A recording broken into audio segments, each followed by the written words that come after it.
সুপ্রিয় শিক্ষার্থী, তোমাদের সবাইকে স্বাগত জানাচ্ছি আজকের অনলাইন ক্লাসে। আমি পারভিন আলম মল্লিকা, সহকারী শিক্ষক, বাংলা বিভাগ। আজকে আমরা দশম শ্রেণীর পাঠ পরিকল্পনায় এই পর্যায়ে আলোচনা করব দশম শ্রেণীর বাংলা ব্যাকরণ বইয়ের তৃতীয় অধ্যায় থেকে। এই তৃতীয় অধ্যায়টা আমাদের জন্য খুব ইম্পর্টেন্ট। প্রত্যেক বছর এসএসসি পরীক্ষায় এই অধ্যায়ের প্রায় প্রতিটা পরিচ্ছেদ থেকেই আমাদের অনেক প্রশ্ন থাকে, তাই এই অধ্যায়ের মোটামুটি যতগুলো পরিচ্ছেদ আছে আমাদের সবাইকে গুরুত্ব সহকারে পড়তে হবে। একদম প্রথমেই আছে শব্দ, এই অধ্যায়টা শব্দ প্রকরণ এর ওপর।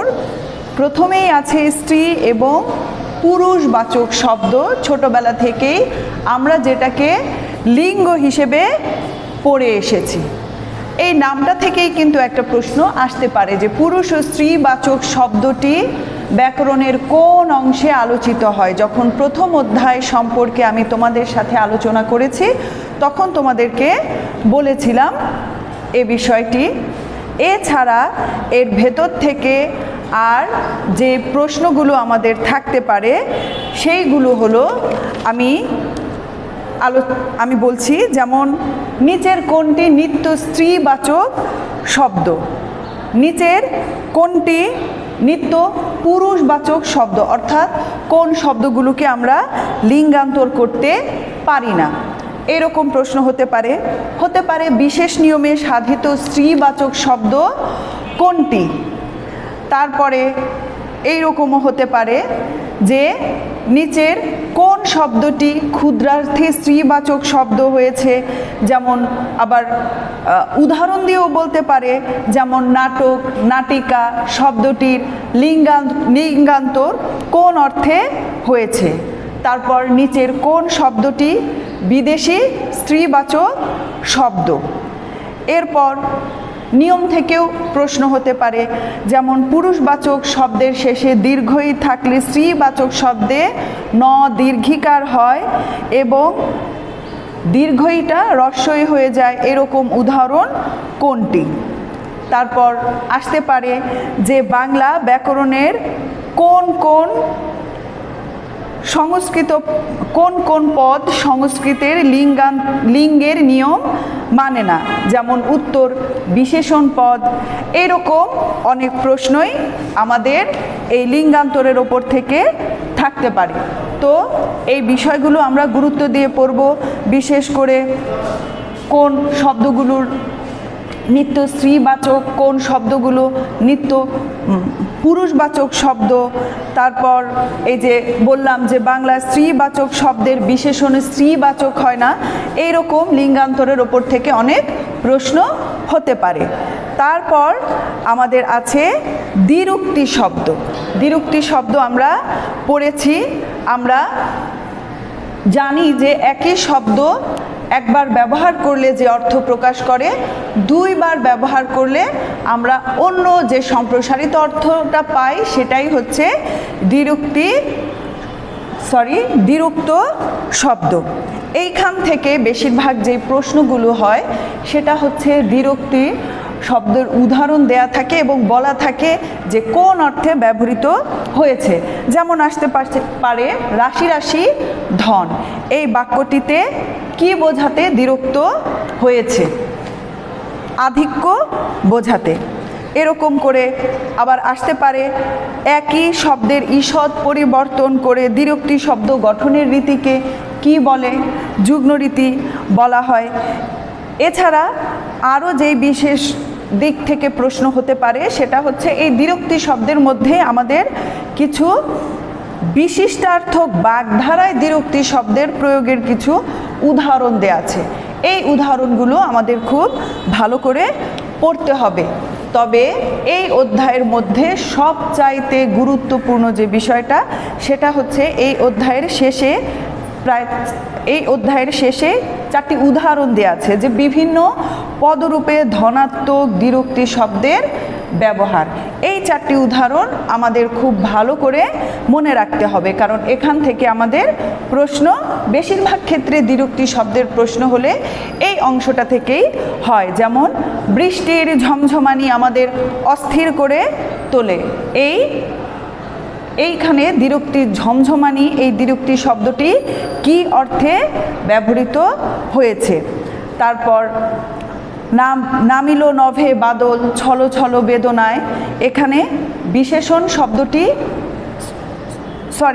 এখানে ছলো ছলো বেদনা কি অর্থে ছলো ছলো কি অর্থে দ্বিরুক্তি হয়েছে। তারপর এরকমভাবে আরও দুটো উদাহরণ দেয়া আছে।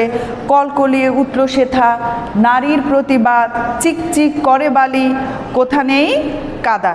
এইভাবে দ্বিরুক্ত থেকে আমাদের প্রশ্ন হতে পারে। এরপরে আমাদের যেই অধ্যায়টা দেয়া আছে এটা হচ্ছে সংখ্যাবাচক শব্দ। এখান থেকে অনেক সময় একটা প্রশ্ন থাকতে পারে। সংখ্যা মানে গণনা বা গণনা দ্বারা লব্ধ ধারণা, এবং সংখ্যা গণনার মূল একক হচ্ছে 1। প্রশ্ন হতে পারে সংখ্যা গণনার মূল একক কি। এরপর সংখ্যার যে 4 প্রকারভেদ দেয়া আছে, এইটার ভেতর থেকেই ম্যাক্সিমাম সময় আমাদের উত্তর করতে হয়। এইগুলো চেনা খুব সোজা। এই অধ্যায়ের একদম শেষে 4 প্রকার নাম উল্লেখ করে, প্রকারভেদ উল্লেখ করে নিচে উদাহরণ দেয়া আছে, এবং এই উদাহরণগুলো যদি দেখি আমরা সহজেই নির্ণয় করতে পারি সংখ্যাবাচক শব্দগুলো। যেমন 1, 2, 3, 4। এইভাবে আমরা যদি অঙ্কের সাহায্যে লিখি তাহলে সেটা হবে অঙ্ক বা সংখ্যাবাচক শব্দ। এখান থেকে প্রশ্ন হতে পারে যে নিচের কোন উদাহরণটি অঙ্ক বা নিচের কোনটি অঙ্ক বা সংখ্যাবাচক শব্দের উদাহরণ।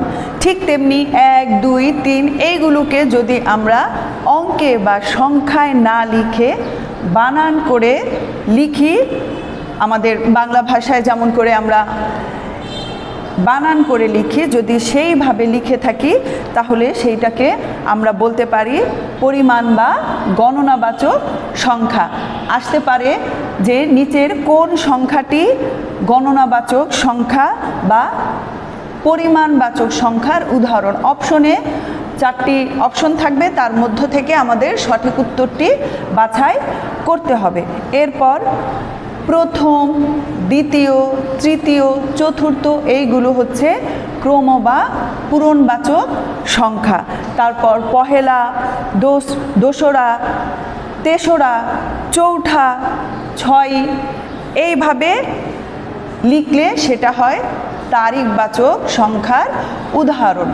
এখান থেকে এই তারিখবাচক সংখ্যার ভেতর থেকে আর যে প্রশ্নগুলো হয়, আমরা জানি যে তারিখবাচক সংখ্যার প্রথম থেকে 4 পর্যন্ত সংখ্যাগুলো আমরা লিখেছি হিন্দি ভাষার নিয়মে।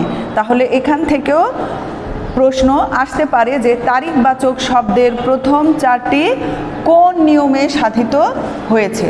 4টি অপশন থাকবে, তার ভেতর থেকে আমাদেরকে সঠিক উত্তরটি লিখতে হবে। এই গেল সংখ্যাবাচক শব্দের আলোচনা। এই অধ্যায় থেকে প্রশ্ন বেশ সহজ হয়। তারপরে আসছে বচন। বচন একটি ব্যাকরণের পারিভাষিক শব্দ। এই লাইনটা দিয়েও কিন্তু অনেক সময় এসএসসি পরীক্ষায় প্রশ্ন থাকে, নিচের কোনটি পারিভাষিক শব্দ। বচন সহ আরও 3টি অপশন থাকতে পারে, আমরা সঠিক উত্তরটির বৃত্ত ভরাট করব। এবং এই বচনের অর্থ হচ্ছে সংখ্যার ধারণা। সাধারণত বিশেষ্য এবং সর্বনাম পদেরই বচন, মানে বচনের সর্বনাম পদেরই সংখ্যাগত ধারণা প্রকাশকেই আমরা বচন বলে থাকি। তাহলে বচন হয় বিশেষ্য এবং সর্বনাম পদের। এরপরে আমরা আরও জানি, এইখান থেকে এরকম প্রশ্ন হতে পারে যে কেবল উন্নত প্রাণীবাচক শব্দের বহুবচনে কোনগুলো ব্যবহৃত হয়? আমাদের বই খুললেই আমরা দেখতে পাবো যে উন্নত প্রাণীবাচক বা মনুষ্য শব্দবাচক শব্দের বহুবচনে ব্যবহৃত হয় এমন কিছু শব্দের তালিকা দেওয়া আছে, যেমন গণ, বৃন্দ, মণ্ডলী, বর্গ। এখান থেকে আসতে পারে যে নিচের কোন শব্দটি বা নিচের কোনটি কেবল উন্নত প্রাণীবাচক শব্দের বহুবচনে ব্যবহৃত হয়। ঠিক তেমনিভাবে আসতে পারে প্রাণী বা অপ্রাণীবাচক শব্দের বহুবচনে ব্যবহৃত শব্দ কোনটি? কুল, সকল, সব, সমূহ। এরপর আসতে পারে কেবল অপ্রাণীবাচক শব্দের বহুবচন বোধক অর্থ প্রকাশক শব্দ কোনটি? এরকম শব্দগুলো হচ্ছে আবলি, গুচ্ছ, দাম, নিকর, পুঞ্জ, মালা, রাজি, রাশি। এবং এইগুলো ব্যবহার করে আমাদের বইয়ে অনেক উদাহরণ মানে অনেক শব্দের বহুবচন করে দেখানো আছে, সেইগুলো আমাদের পড়তে হবে। যেমন পুস্তকাবলী, পুস্তকের বহুবচন পুস্তকাবলী, কবিতার বহুবচন কবিতাগুচ্ছ, এরকম কুসুমদাম, কমল নিকর, মেঘপুঞ্জ, পর্বতমালা, তারকারাজি, বালিরাশি, কুসুম নিচয় ইত্যাদি। তারপর পাল এবং জুত, এই দুটো শব্দ শুধু জন্তুর বহুবচনে ব্যবহৃত হয়। এখান থেকেও প্রশ্ন আসতে পারে যে কেবল জন্তুর বহুবচনে ব্যবহৃত শব্দ কোনটি? পাল এবং জুত। এরপরে আরও কিছু উদাহরণ দেওয়া আছে বিশেষ নিয়মে বহুবচনের ব্যবহার, যেমন এই যে পোকার আক্রমণে ফসল নষ্ট হয়, এক্ষেত্রে হচ্ছে কি, যেমন বিশেষ্য শব্দের এক বচন ব্যবহার করেও অনেক সময় বহুবচন ব্যবহৃত হয়, এই রকম হতে পারে। তারপর বিশেষ নিয়মে সাধিত বহুবচন উদাহরণ আছে এইরকম, এইগুলোর ভেতর থেকে প্রশ্ন আসতে পারে। এই বচনের আলোচনায় আরও একটা বিষয় আমাদের মনে রাখতে হবে যে একই সঙ্গে দুইবার বহুবচন ব্যবহৃত হয় না। এই তথ্যটা আমরা যে কেবল পরীক্ষার খাতায় লেখার জন্যই মনে রাখবো বিষয়টা এমন নয়, আমরা প্রায় আমাদের ব্যবহারিক জীবনেও কিন্তু এই ভুলটা করে থাকি, এটা আর করব না। আরও একটা কথা, সেটা হলো ওই বচনও কিন্তু বচন নামটা দিয়েও একটা প্রশ্ন আসতে পারে যে বচন ব্যাকরণের কোন অংশে আলোচিত হয়? তৃতীয় অধ্যায়ের সবগুলো বিষয়ই আমাদের শব্দতত্ত্বের আলোচ্য বিষয়। এরপর আরও একটা গুরুত্বপূর্ণ বিষয় আছে, যেটা হচ্ছে পদাশ্রিত নির্দেশক। এই অধ্যায়টা থেকেও প্রায়ই প্রশ্ন থাকে, একটা প্রশ্ন এসএসসি পরীক্ষায় থাকতে পারে। তো এখান থেকে যেইভাবে প্রশ্ন হয়, যেমন একটা উদাহরণ দিয়ে বলা হতে পারে নিচের কোন পদাশ্রিত নির্দেশকটি শব্দের আগে ব্যবহৃত হয়, অথবা একটা উদাহরণ দিয়ে যেমন দুধটুকু খেয়ে নাও, এইরকম একটা উদাহরণ দিয়ে বলতে পারে যে টুকু ব্যাকরণের কোন নিয়মে ব্যবহৃত হয়েছে। তারপর আসতে পারে নির্দিষ্টতা ও অনির্দিষ্টতা বোঝাতে কোন পদাশ্রিত নির্দেশক ব্যবহৃত হয়, এইরকম প্রশ্ন আসতে পারে। উদাহরণ দিয়েও আসতে পারে। নিরর্থকভাবে পদাশ্রিত নির্দেশক টা টির ব্যবহার কোনটি, এইরকম হতে পারে। তারপর আসতে পারে যে বাংলায় পদাশ্রিত নির্দেশক বলতে কোনটিকে বোঝায়, এ, এন নাকি দি, এরকম প্রশ্ন আসতে পারে। পদাশ্রিত নির্দেশক অধ্যায়টা ছোট কিন্তু ইম্পর্টেন্ট, এর ভেতর থেকে প্রশ্ন থাকতে পারে। এরপর আমাদের যেই বিষয়টার উপর আলোচনা করব আমি এখন, সেটা হচ্ছে সমাস। সমাস থেকে কীরকম প্রশ্ন হতে পারে? সমাস থেকে অনেক রকমভাবে প্রশ্ন হতে পারে। সাধারণত এই অধ্যায়টা ক্লাসে পড়তে গেলে আমাদের কাছে অনেক কঠিন মনে হয়, কারণ এর ভেতর অনেক আলোচনা, অনেক উদাহরণ।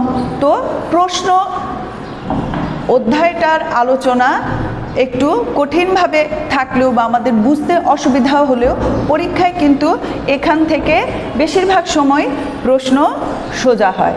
সমাস, যেমন প্রথমেই হতে পারে সমাস, সমাসের রীতি ব্যাকরণের মানে সমাসের রীতি কোন ভাষা থেকে বাংলায় এসেছে? সংস্কৃত ভাষা থেকে।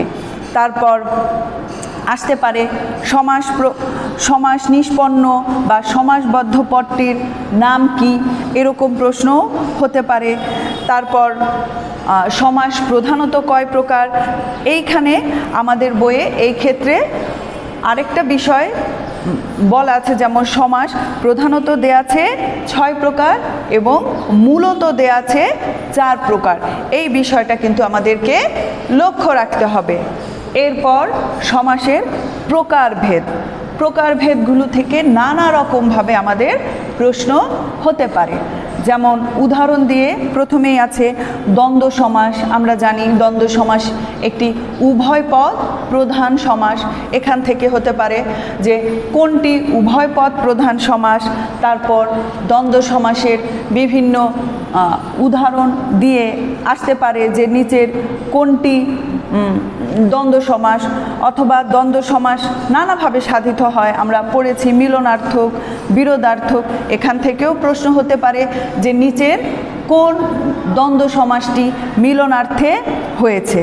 তারপর অন্য সমাসগুলো থেকে হতে পারে যে পরপদ প্রধান সমাস কোনটি, অন্য পদ প্রধান সমাস কোনটি, তারপর পূর্বপদ প্রধান সমাস কোনটি। সমাসের বিভিন্ন উদাহরণ দিয়ে বলতে পারে এটি কোন সমাসের উদাহরণ। যেমন আসতে পারে যে রাজপুত্র এটি কোন সমাসের উদাহরণ। তারপর এই সমাসের উদাহরণ ছাড়াও আসতে পারে সমাসের সমস্ত পদ দেয়া থাকবে, সেই সমস্ত পদটা দিয়ে বলা থাকবে যে এটার সঠিক ব্যাসবাক্যগুলো কি। তাই তোমরা এই ক্ষেত্রে সমাসের উদাহরণগুলো পড়বে, ব্যাসবাক্যগুলো পড়বে এবং প্রকারভেদের আলোচনার ক্ষেত্রে কোন সমাসটি পূর্বপদ প্রধান সমাস, কোনটি উভয় পদ প্রধান সমাস, এই বিষয়গুলো আমাদেরকে মনে রাখতে হবে। এরপর আমরা যে বিষয়টা পড়ব সেটা হচ্ছে উপসর্গ। এটাও ব্যাকরণের একটা বিষয় এবং আমরা জানি উপসর্গ সবসময় শব্দের প্রথমে ব্যবহৃত হয়। আসতে পারে যে নিচের কোনটি, বিভিন্ন অপশন মানে 4টি অপশন দিয়ে আসতে পারে যে কোনটি শব্দের আগে ব্যবহৃত হয়। সেক্ষেত্রে উত্তর হবে উপসর্গ। এছাড়া উপসর্গ থেকে আসতে পারে বাংলা উপসর্গ কয়টি, খাঁটি সংস্কৃত উপসর্গ কয়টি। তারপরে আসতে পারে, আমরা জানি কিছু উপসর্গ আছে যেটা আমরা খাঁটি বাংলা মানে বাংলা উপসর্গের মধ্যেও পাই, আবার সংস্কৃত উপসর্গের মধ্যেও পাই। এরকম 4টি উদাহরণ আছে, যেমন আ, সু, বি, নি। এই উপসর্গগুলো যখন বাংলা শব্দের সাথে ব্যবহৃত হবে তখন বাংলা উপসর্গ, আর যখন সংস্কৃত শব্দের সঙ্গে ব্যবহৃত হবে তখন সংস্কৃত উপসর্গ। তো এখান থেকে হতে পারে যে নিচের কোন উপসর্গগুলো আমরা সংস্কৃতেও পাই, বাংলা উপসর্গেও পাই, অথবা আসতে পারে যে একটা উপসর্গ দিয়ে যে যেমন আনমনা এই শব্দটিতে এই উপসর্গটি কি উপসর্গ অথবা কি অর্থে ব্যবহৃত হয়েছে। বাংলা এবং সংস্কৃত উপসর্গের বাইরেও আমাদের কিছু বিদেশি উপসর্গ দেয়া আছে। বিদেশি উপসর্গগুলো মধ্যে আছে আরবি উপসর্গ, ফার্সি উপসর্গ।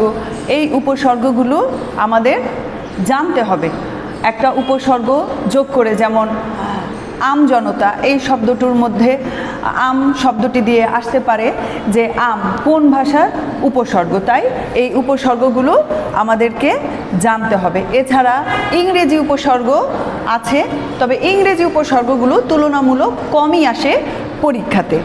এরপর আমাদের আলোচনা হচ্ছে ধাতু।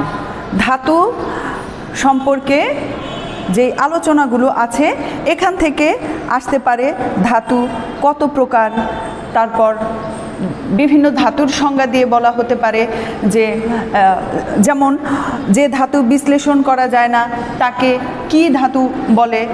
এছাড়াও আসতে পারে যেমন কোনটি প্রযোজক ধাতুর উদাহরণ, মৌলিক ধাতুর সঙ্গে আপ্রত্যয় যোগে কোন ধাতু সাধিত হয়, অথবা আসতে পারে প্রযোজক ধাতুর অপর নাম কি, হের ওই দুয়ারে দাঁড়িয়ে কে বাক্যে ব্যবহৃত হের ধাতুটি কোন প্রকারের। এই উদাহরণটা কিন্তু খুব ইম্পর্টেন্ট। ম্যাক্সিমাম সময় ধাতুর অধ্যায় থেকে যদি প্রশ্ন হয় এই প্রশ্নটা থাকে। এরকম আরও আছে, যেমন যা কিছু হারায় গিন্নি বলেন কেষ্টা বেটাই চোর। এইখানে যা কিছু এই যে হারায় এটা কোন ধাতুর উদাহরণ, এরকম উদাহরণ থাকতে পারে। তারপরে আসতে পারে যে অজ্ঞাতমূল ধাতু কোনটি, হের অজ্ঞাতমূল এই ধাতুটা আমাদেরকে ভালো করে মনে রাখতে হবে। তার মানে এই না যে অন্যগুলো আমরা পড়ব না, এইগুলো আমাদেরকে পড়তে হবে। ধাতুর পরে আছে কৃৎ প্রত্যয়ের বিস্তারিত আলোচনা। কৃৎ প্রত্যয় থেকে বেশিরভাগ ক্ষেত্রেই যে প্রশ্নগুলো হয় সেটা হচ্ছে প্রকৃতি, মানে সঠিক প্রকৃতি ও প্রত্যয় নির্ণয় করতে হয়। যেমন থাকতে পারে জ্ঞাত, এটার সঠিক প্রকৃতি ও প্রত্যয় কি। এই অধ্যায় থেকে বেশিরভাগ ক্ষেত্রেই কি অর্থে ব্যবহৃত হয়েছে থাকে না, থাকে বিশ্লেষণগুলো।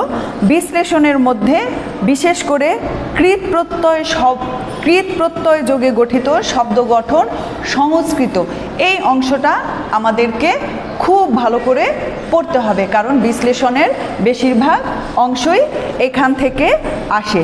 এছাড়া প্রথম থেকে আসতে পারে কৃদন্ত পদ কোনটি বা কৃদন্ত শব্দ কাকে বলে, এটা প্রথম অধ্যায়ের আলোচনাতেও আছে। এছাড়া আসতে পারে যে অনেক ক্ষেত্রে কৃৎ প্রত্যয় যোগ করলে কৃৎ প্রকৃতির আদি স্বরের পরিবর্তন হয়, এটাকে কি বলে থাকতে পারে। তারপর আসতে পারে ইত কাকে বলে অথবা উপধা কাকে বলে। এছাড়া বেশিরভাগ ক্ষেত্রেই 90% ক্ষেত্রেই এসে থাকে বিশ্লেষণ, সঠিক প্রকৃতি ও প্রত্যয় নির্ণয়, এবং এটা এসে থাকে সংস্কৃত অংশ থেকেই। তাই এই অংশটা আমাদেরকে খুব ভালো করে পড়তে হবে। এরপরে আছে তদ্ধিত প্রত্যয়ের আলোচনা। কৃৎ প্রত্যয় তদ্ধিত প্রত্যয় দুটো একসাথে থাকে না বেশিরভাগ ক্ষেত্রে, যে কোনো একটা অধ্যায় থেকেই প্রশ্ন হয়। তো আমরা তো জানি না আসলে কোন অধ্যায় থেকে প্রশ্ন হতে পারে, তাই আমাদের দুইটা অধ্যায় থেকেই পড়তে হবে। তদ্ধিত প্রত্যয়ের মধ্যে থেকে বেশিরভাগ আসে কি অর্থে ব্যবহৃত হয়েছে। যেমন একটা উদাহরণ দেয়া থাকতে পারে যে ডিঙা, এইখানে আ প্রত্যয়, এটা কি অর্থে ব্যবহৃত হয়েছে। তাই এই অধ্যায় থেকে আমাদের বেশিরভাগ ক্ষেত্রে অর্থ পড়তে হবে। এছাড়া বিদেশি তদ্ধিত প্রত্যয়ের উদাহরণ দেয়া আছে। এইখানে বিদেশি তদ্ধিত প্রত্যয়ের নামগুলো আমরা মনে রাখব, যেমন আলা, আন, আনি, পনা, গড়, দাঁড়, বাজ, বন্দি, সই। এই সই এইটা বিশেষভাবে উল্লেখযোগ্য, কারণ এই যে এইখানে দুটো শব্দ পাবো আমরা, টিপ সই ও নাম সই। এইখানে এই সই শব্দ দুটো কিন্তু প্রত্যয় অর্থে ব্যবহৃত হয়নি, সহি বা স্বাক্ষর অর্থে ব্যবহৃত হয়েছে। এই তথ্যটা আমাদেরকে গুরুত্ব সহকারে মনে রাখতে হবে। আর সংস্কৃত তদ্ধিত প্রত্যয়ের বিশ্লেষণটা একটু কঠিন, আর কঠিন বলেই হয়তো এইখান থেকেই বিশ্লেষণের অর্থাৎ প্রকৃতি ও প্রত্যয় নির্ণয়টা এই সংস্কৃত অংশ থেকেই বেশি আসে। তাই এই অংশটা আমাদেরকে বিশ্লেষণটা ভালো করে পড়তে হবে। আর এছাড়া এইখানে যে বাংলা তদ্ধিত প্রত্যয়ের অর্থ, বাংলা তদ্ধিত প্রত্যয় এইখানে কি অর্থে ব্যবহৃত হয়েছে আমরা এইটা পড়ব। তৃতীয় অধ্যায়ের একদম শেষে আছে শব্দের শ্রেণী বিভাগ। আমরা প্রথম অধ্যায়ে শব্দের উৎসগত শ্রেণী বিভাগ, গঠনগত শ্রেণী বিভাগ পড়েছি। এইখানে যেটা আছে অর্থগত শ্রেণী বিভাগ। এইখানে সংজ্ঞাও থাকতে পারে, যেমন যে সকল শব্দ ব্যুৎপত্তিগত এবং ব্যবহারিক অর্থ একই রকম ওই শব্দগুলোকে কি বলে, এরকম প্রশ্ন হতে পারে। তবে বেশিরভাগ ক্ষেত্রে যেই প্রশ্নগুলো হয় সেটা হচ্ছে উদাহরণ দেয়া থাকবে এবং বলা হবে যে এটা কোন শব্দের উদাহরণ, যেমন বাঁশি কোন শব্দের উদাহরণ, মহাযাত্রা কোন শব্দের উদাহরণ, এইভাবেই প্রশ্ন হয়। তৃতীয় অধ্যায়টা খুবই গুরুত্বপূর্ণ আমাদের জন্য। তাই বাসায় আমরা ভালো করে এই অধ্যায়ের পরিচ্ছেদগুলো ভালো করে পড়ব। আজকে এই পর্যন্তই। সবাই ভালো থাকবে, সুস্থ থাকবে, নিরাপদে থাকবে এবং পড়াশোনা করবে। ধন্যবাদ সবাইকে।